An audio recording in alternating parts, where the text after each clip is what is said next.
ano. Kaya wala na siya tatay, kundi upod-upod just nanay. Ay!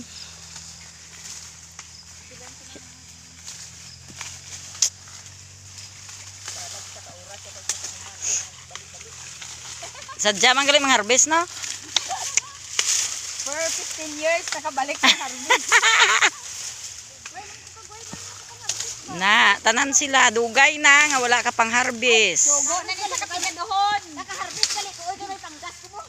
Ikaron, mang-harvest na sila. Sugo na nila sa kapinadohon ha. Ang pangalang harvest. Mane, Villanueva Farm.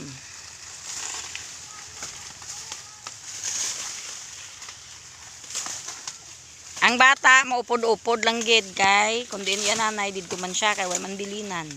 Oh, kabalo gali siya, ga-practice. Abaw. Mas basta maigo ka na ka. Di mas palapit sa tumpukan. Ini ka lang, ka may nakapalapit sa tumpukan yan na haboy. Hindi liwat. Ini palapit ka. Nahe pag hindi pa